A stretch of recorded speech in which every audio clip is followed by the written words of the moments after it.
لو انت في ثالثه ثانوي وحاسس ان الفيزياء مش ظابطه معاك او مش ملمومه معاك، فالفيديو ده ليك. 5 حاجات مطلوب منك اللي انت تعملهم عشان تلم الفيزياء في شهر. اول حاجه، راجع التحويلات كويس. وانت في ثالثه ثانوي او في طول السنين اللي فاتت بتقابلك مشكله في التحويلات. اول ما يقابلك مليمتر مش بتعرف ازاي تحوله لمتر تاني، فعشان كده انت لازم تحفظ التحويلات قبل ما بتبدا تذاكر الفيزياء، عشان انت ممكن تلاقي ان غلطتك في المسألة تبقى تحويلة فقط لا غير. ولازم كمان وانت بتذاكر التحويلات مش تذاكر اللي هي 10 أس سالب 3 و10 أس سالب 6 والحاجات دي بس، لازم تذاكر رمز التحويلة البادئة تبقى رمزها ايه، تمام؟ عشان معرفتك الرمز هيعرفك التحويلة اللي انت تستعملها او 10 أس كام علشان تجيب القيمة الأساسية لوحدة القياس. تخيل تبقى بتحل في الامتحان ومتأكد ان انت حلك صح ومستعمل القانون الصح، وفي الاخر تلاقي نفسك غلطان عشان انت محولتش. رقم 2، راجع فصل كلاسيكية وفصل حديثة في الاسبوع. الشهر بتاعي متكون من 4 اسابيع.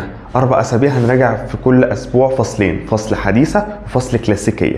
هنقسم ال7 ايام بتوع الاسبوع بالشكل التالي: 5 ايام لفصل الكلاسيكية ويومين لفصل الحديثة. 4 ايام منهم هيبقوا متخصصين في حل المسائل بس بتوع الفصل الكلاسيكي، تمام؟ ويوم واحد بس للمقالي بتاعه، تمام؟ اما بالنسبه للحديثه فهو يوم للمقالي ويوم للمسائل. معلش هو انا عارف الاغلب مش بيعمل كده، بس انت مطلوب تحل 50 مساله كل يوم. يعني ممكن في يوم تحل من الامتحان، ويوم تاني تحل من نيوتن، ويوم تاني تحل من الوسام. انت تجيب اسئله من الموجوده في الجرايد عادي تحلها وتتمرن على الاسئله بشكل مختلف شويه. تالت حاجه، بص على كتاب المفاهيم. كتاب المفاهيم ده يا اسطى موجود فيه اغلب القوانين اللي عندك في المنهج، فبالتالي وانت بتذاكر هتلاقي نفسك ان انت مش محتاج تحفظ كتير. فانت كل ما انت تيجي تذاكر فصل بص على كتاب المفاهيم، شوف ايه الحاجات اللي موجوده فيه، فبالتالي انت ما تذاكرهاش كتير بس انت تبقى عارف مكانها فين. يعني وانت بتحل خلي كتاب المفاهيم جنبك واقعد بص فيه على القوانين اللي انت محتاجها منه، تمام؟ القوانين اللي مش موجوده والنظر اللي مش موجود في كتاب المفاهيم يا ريت انت تضيفه كده في نوتس خاصه بيك تبقى جنبك وانت بتحل. بالمناسبه النوتس دي انت هتحفظها. رابع حاجه، قسم المسائل.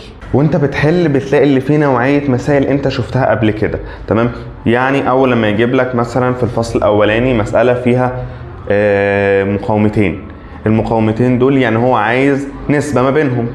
وفي الفصل الثالث مثلا هتلاقي في مسائل عن القدره. طب القدره انت خدتها من الفصل الاولاني فانت عارف القوانين بتاعها، فبالتالي انت لازم تقسم المسائل بتاعتك، تقسمها بشكل بسيط بحيث ان انت تبص كده على المساله تقول دي من نوع كذا، تمام؟ فاستعمل معاها بطريقه كذا. وصل لك الفكره؟ عشان انت عندك المسائل بتتكرر، طريقه شكلها بيتكرر معاك. تقسيمه المسائل دي هتفيدك كتير من ناحيه ان انت بتبقى عارف ايه نوعية السؤال، يعني هو ايه غرضه من السؤال ده وايه المشكلة فيه. وفي الفيديوهات اللي جاية احنا هنقسم المسائل بتاعت كل فصل معاك. 5 حاجة بقى ودي الاخيرة، المطلوب منك اللي انت تحل السؤال تاني. لو انت في سؤال انت غلطت فيه او وقف معاك قبل كده فانت مطلوب منك تحله تاني مع نفسك 2 أو 3. لو كانت مسألة يبقى انت تحل المسألة 2 أو 3 بارقام مختلفة وبشكل مختلف، تمام؟ تغير في تحويلة، تغير في رقم، وتحاول تطلع نتيجة، تمام؟